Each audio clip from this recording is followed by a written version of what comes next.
Welcome into the Marvel Stuff Podcast, where, like we do every single week, we're going to complain about AT&T, this the most annoying phone service there is. Josh Kennedy, I'll let you have the floor first this time.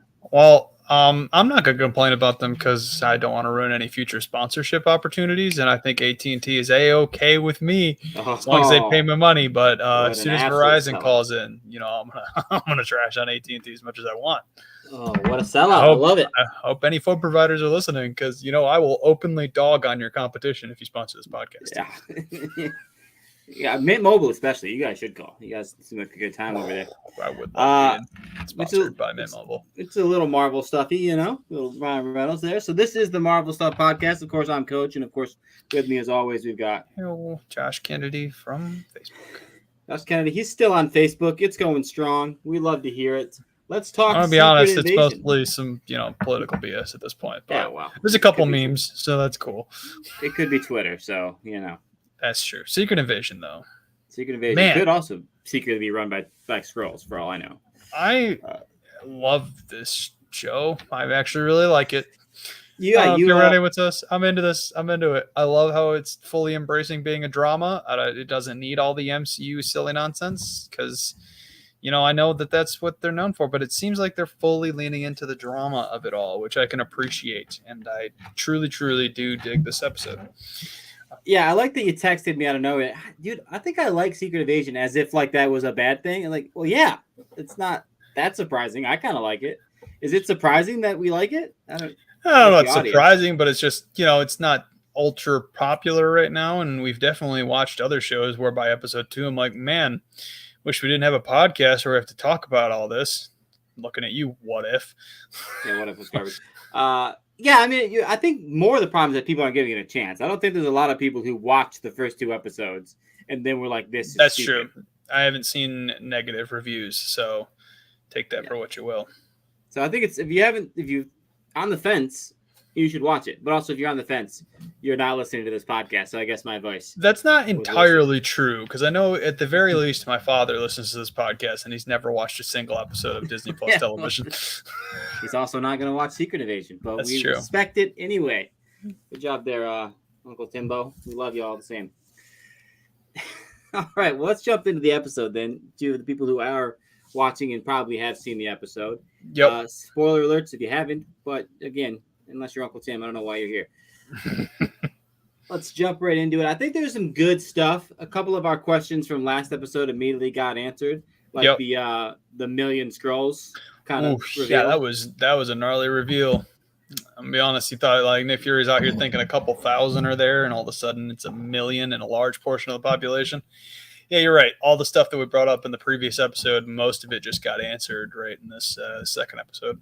Yeah, I feel like the million, Skrull thing sort of puts a new level of tension on the show. Like it really does. It went from being like the Captain, the Falcon Winter Soldier, like terrorist group to like, oh, this is like a legitimate threat. We have no idea how deep this goes. So that was interesting. Yep. Shout out to Shooter McGavin, who's some sort of a government official from America who's also a Skrull.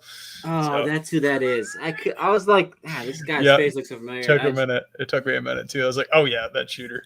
I had to shoot off Frankenstein's fat foot. Just an all-time line.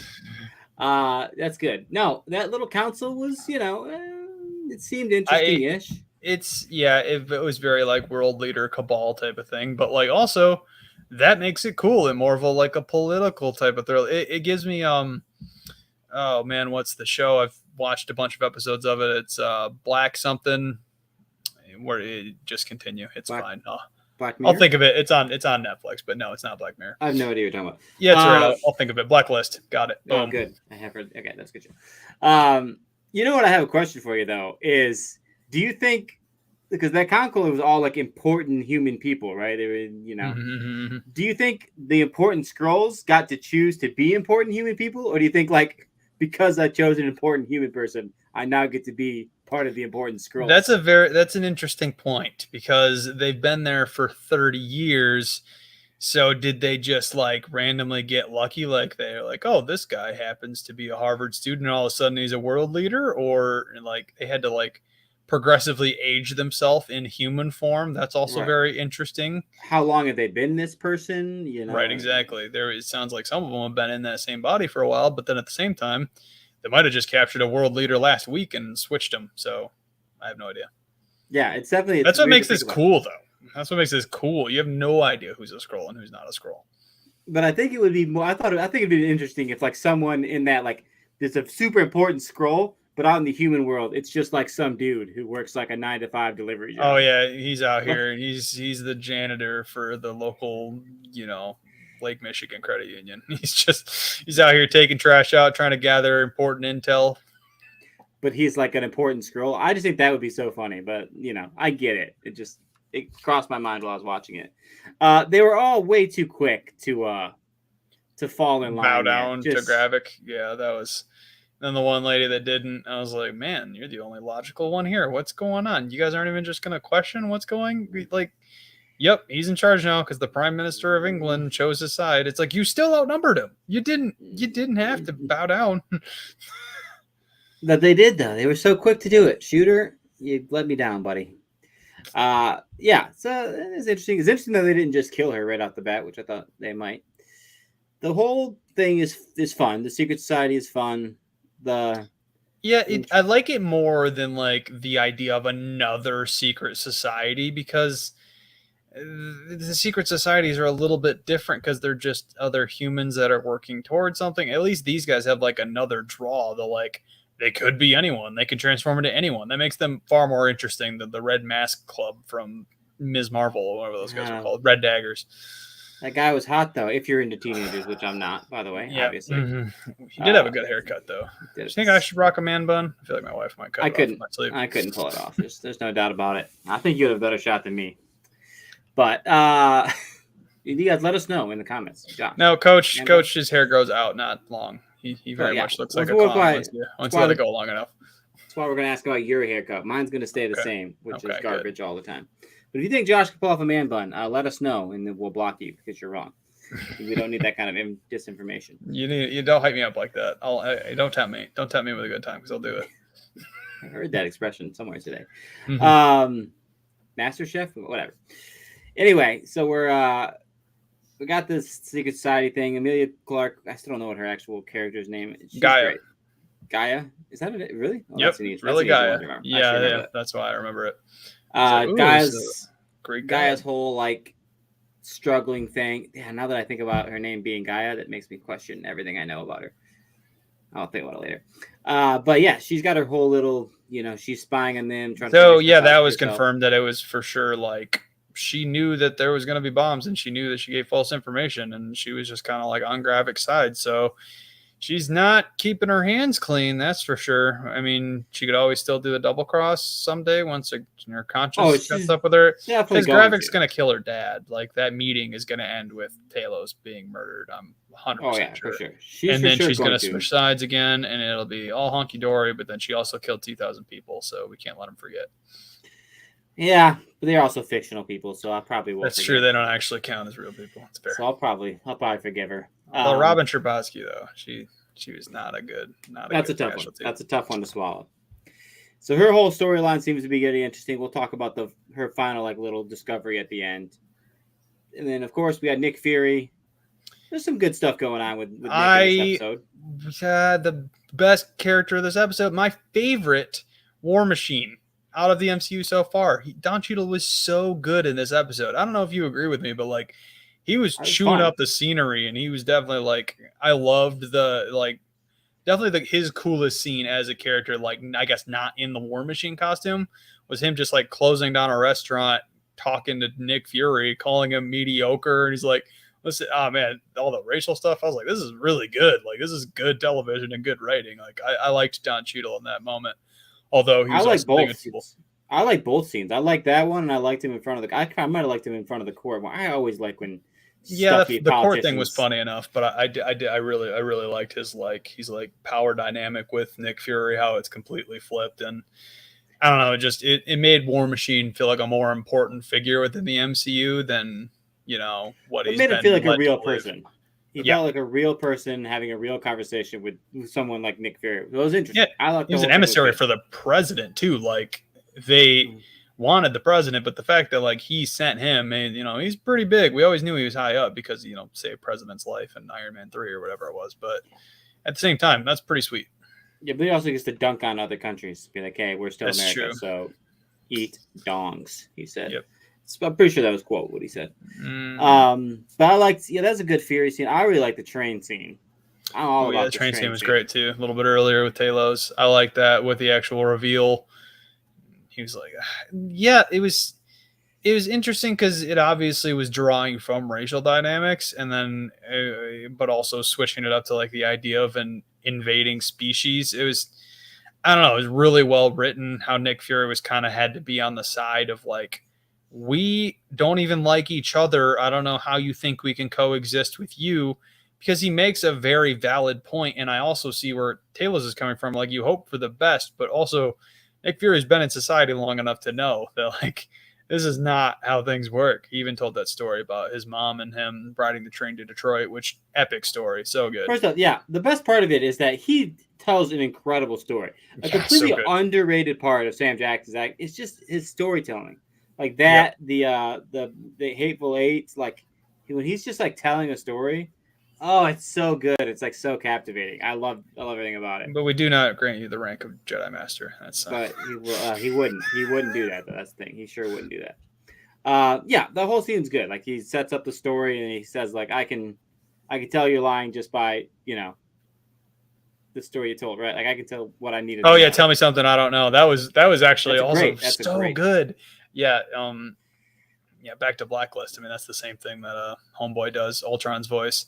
That's exactly what he does in Blacklist all the time. Is him just telling off these weird stories that don't seem related to anything, and then he's like bringing it all back in. Polka dot frog, and that tells you everything you needed to know about me and my old sweet thing or whatever it was. Yeah, it was good. So that's an incredible scene, and it gives us, like we said, it gives us the reveal of the million. A little more truth to what is going on. That's got to be one of the best scenes that Sam Jackson's had, period.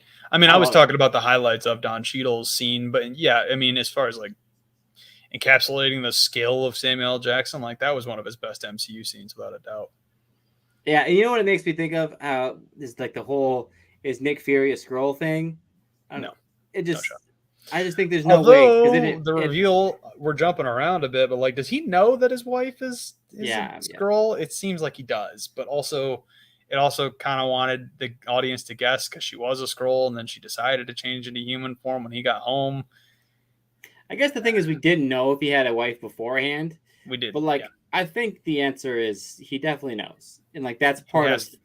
I think because he was gone for so long. I'm thinking that like they came back down together. That's going to be the main reason he stayed in space anyway. I'm thinking on the ship is found love and didn't want to go back to the society and yada, yada, yada. Classic old man Fury.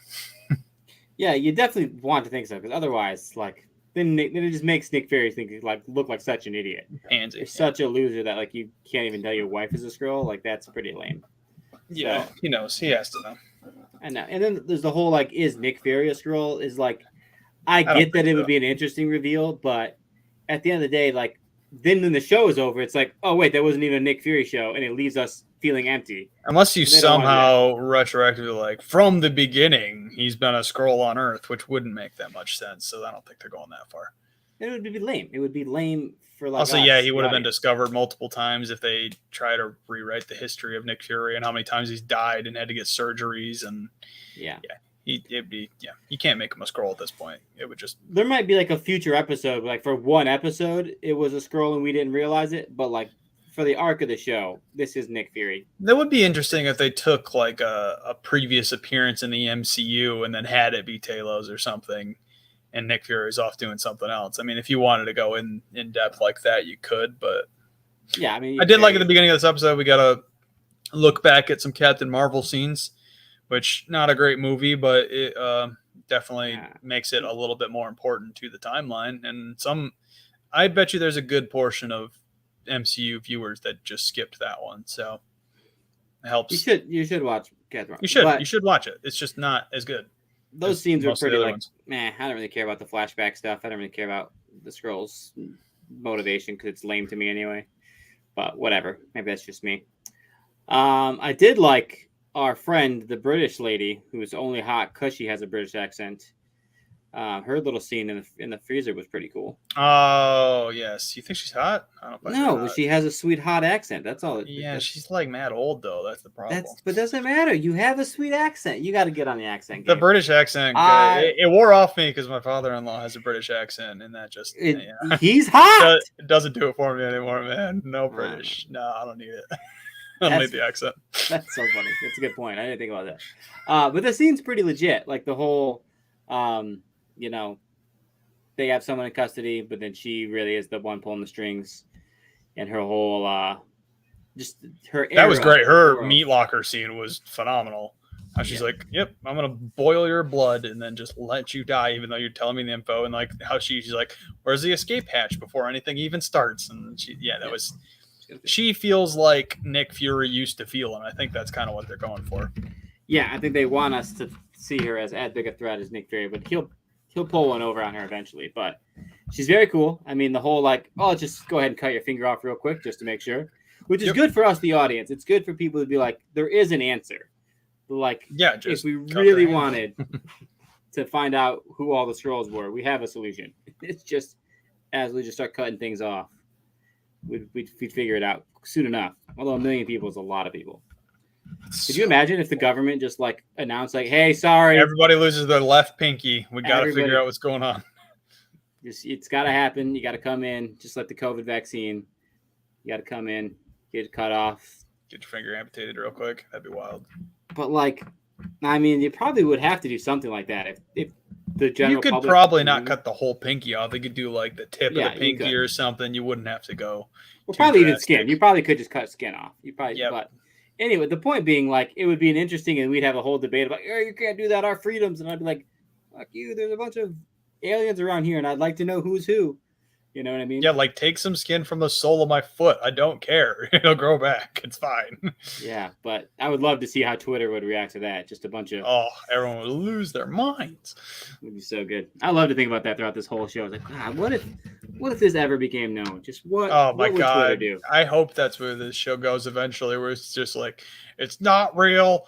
Birds are fake. They're cameras from the government that used to spy on us. That's why they stand on power lines to charge themselves. Well, that one's true though. That one. Birds. Yeah. I think I brought this up on this podcast before. That's why it's funny. It's because it's someone. There's at least one person listening to us who's like, I don't know, those bird thing. There's a little bit of traction behind it. Just saying. Yeah. Mm-hmm. I hope that's not true. But yeah, that's the thing about this episode is there's at least 4 scenes that I was like, that is a really good scene. Right. Yeah. The meat locker scene, the train, the bar, like really sold me on this show. I mean, I was already talked about the potential in the first one, but the second one definitely capitalized on that. And in the end, it sort of has Gaia sneaking around. She catches him in the lab, and we sort of learn about what the version of Super Skrull is going to be in this show. Yep. Mm-hmm. They're doing experiments on different aliens, and like they're finding out how to like transform into them somehow. And he's going to eventually obviously use that to become Super Skrull, which sounds like it'll be like a weird, like I can use this power and this power kind of villain. I don't know. Yeah, no, there's a lot of things that definitely could be. Super Skrull is going to be an interesting kind of like main adversary in the show. Yeah, I don't know. I don't know if it'll be like a Super Skrull or I think it's probably going to be like a Gravik. It's Gravik for sure. I don't think it will be just Gravik. I think it'll be like a group of them. Like, you know, there's a crew of like 50 of these Super Skrulls or something. That's what my guess is. But I'm not sure. Yeah. I mean, there's a lot of show left, but this episode made me happy. So I co-sign the Secret Invasion audience. You guys need to get in on this. Yeah, no, you guys definitely should. It's fun. I'm excited for next week. I'm glad to finally looking forward. I like when we record this late in the week because then there's actual because I personally didn't watch it till yesterday, so I get it. And sometimes I try and watch it like the night of, but it's been a busy week and that's life. I still watch it on day of, but like now I don't. Usually we record day of, then I have to wait a whole week to like talk about it and see it again. Mm-hmm. So 100%. I'm excited about it. Hopefully you guys are excited about it. These are fun little episodes. If there's ever any Marvel news you guys think we need to talk about, let us know. We'll tack them on at the end of these episodes. I was going to say, you think you got anything off the top of your head? No, I mean, we've already talked about Craven. There's nothing really that's come out about Spider-Man games or anything, so we're just gonna keep letting it ride. I saw somewhere like Fantastic Four news. It's actually not Adam Driver, and we'll just continue our line of like, we'll know when there's actual official casting news. So Yeah, that's fan I'm not casting gonna mention a point, but at the same time, it's like when they start saying it's confirmed, but it's not confirmed. It's just annoying. Yeah, it's like come on, man. So I'll worry about that when it's actually confirmed. I co-signed Adam Driver though, if anyone was curious. Same with Margot Robbie. Margot Robbie's incredible. So if we get her, for the most part, sweet. If it's a good actor, I trust it. I'm not gonna whine about exactly. Even if it's a bad actor, man. Like they just cast the new Superman. I've never seen him in anything, but I was like, he looks the part, and I trust the casting department to get a competent person to play the biggest role in the future of a franchise. Like they're gonna do something good. Corn Switch. Oh, when does Blue Beetle come out? Next month. No, this month. No, yeah, later in July, I believe. Nice. We'll do an episode on it. That's gonna be. Oh yeah, that'll be fun. Oh yeah, you guys overwhelmingly voted that you like the other stuff content. Not a single person voted no, so that's good to know. We appreciate that you guys like seeing us expand a little bit. We love Speaking Marvel, of expand, but also stuff to talk Witcher about. Specifically, we'll put on a poll. Yeah, do you want us to cover Witcher? We'll either cover it like half the season, half season. Because I think they're releasing it as 5 episodes, then 5 episodes. Yep. 100%. So we'll probably review it that way. If you guys want, we'll ask the poll. Do you want us to review Witcher? And we'll we did that over on Gotham City Rogues last season, and we're not doing that over on that podcast anymore. So I might be able to get Rachel back though if I shoot her a quick message or something and get a third host for the. Have you seen any of Witcher stuff? I have not. I mean, I watched the first 15 minutes of episode 1, and then I got busy. But I do love some Witcher, though. I'm really excited to watch it. Reading the books too. It's good stuff. It's so good. I think episode 1 of season 3 is the best episode of The Witcher so far. You said that, and it got me super hyped. And I watched the very beginning. I was like, "Oh yeah, dear friend, notes and stuff, passive aggressive nonsense." I'm like, "Yeah, this is gonna play out to be the best episode." Yeah. So let us know if you want us to talk about it, because obviously we want to talk about it. But yeah, we're big fans. We're only gonna do what you guys want to hear. So let us know in the poll or on the Facebook page, and join us on our little Facebook group in the Marvel Stuff Podcast. And until next time, just try not to have too much fun without us.